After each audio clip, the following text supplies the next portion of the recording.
When you act on something and get what you want, it indicates that your program of living has no flaw and that your actions of getting what you want is the correct way to get them.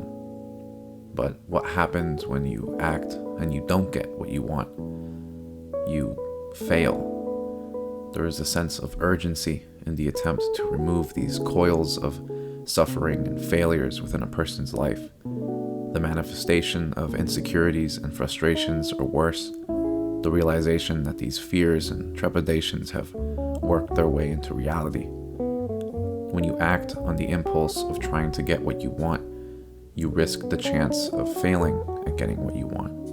And if you fail, it only furthers the implication that your understanding of the world, or rather lack thereof, suggests that the way you are handling it is incorrect. And if you are handling the world incorrectly, it suggests that there is an error on your part, or even so that you are the error, as if you are worthless, and despite all efforts to prove otherwise, has forced you to think yourself into a slow dereliction. You always learn when you're wrong, and that sucks. It is always difficult to accept when you have failed, because what you need most is where you least want to look. What you send to the unconscious mind is what you need to explore in order to develop and overcome. In filth, it will be found.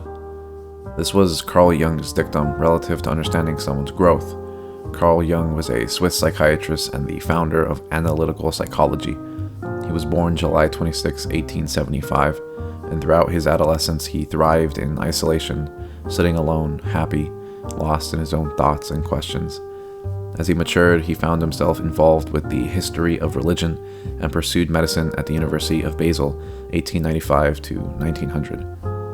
Jung would work as an assistant to Jung Buehler, Swiss psychiatrist and humanist famous for coining terms such as schizophrenia, schizoid, and autism.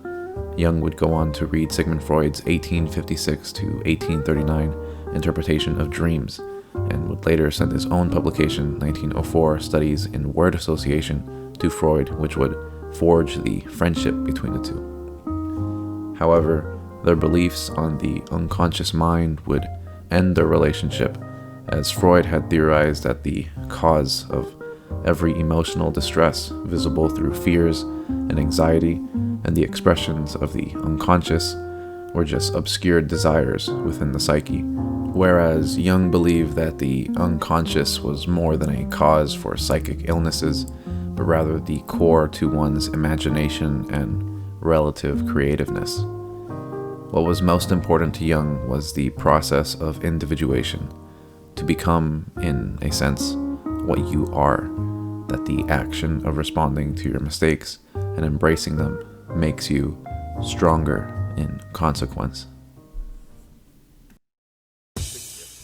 William Wordsworth, an English poet who was a central figure in the English Romantic Revolution in poetry, wrote the expression, "Child is father to the man," in his poem My Heart Leaps Up, proposing the idea that the character that we form as children stays with us into our adult life.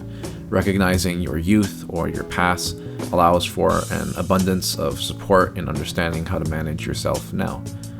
Freud's iceberg theory of the unconscious mind and how it contains a significant and gross medium which is kept isolated in the depths of the mind since it is too menacing to approach entirely, references our insecurity to admit our regrets and fears.